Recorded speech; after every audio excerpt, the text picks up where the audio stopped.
ஒரு ஓட்டை குடிசையிலாவது வாழ்ந்து விடுவேன் என்று சொல்லண்ணா. அப்படி என்றால் இனி அரண்மனையில் இருக்க மாட்டாளா என்று கேளப்பா. உரிமை இல்லாத இடத்தில் உன் தங்கை ஒரு நாளும் இருக்க மாட்டாள் என்று சொல்லண்ணா. இதுதான் அவளுடைய முடிவா என்று கேளேண்டா. இது முடிந்த முடிவு என்று சொல்லண்ணா. ராஜேந்திரா, உன் தங்கை உலகம் அறியாதவள். வெளியே சென்றால் எப்படி வாழ முடியும் என்பதை கேட்டு தெரிந்து கொள். சாம்ராஜ்யத்தில் நொண்டி புடவர்கள் கூட வாழ முடிகிற போது உன் தங்கை உழைத்து பிழைப்பதுதானா கஷ்டம்? வாழ முடிகிற வரையில் வாழ்வேன்.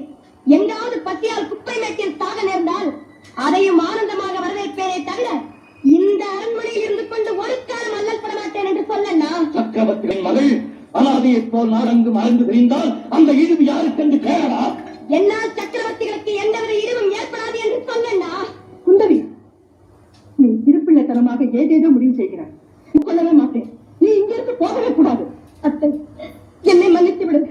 என் முடிவை என்னால் மாற்றிக்கொள்ளவே முடியாது.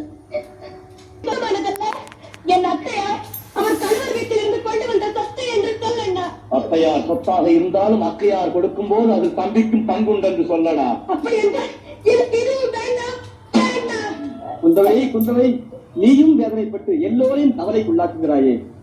ராஜேந்திரா, அத்தையிடம் வேண்டியதை பெற்றுக் கொண்டால் பெற்ற அப்பனிடம் கடைசியாக என்ன கேட்கப் போகிறார்?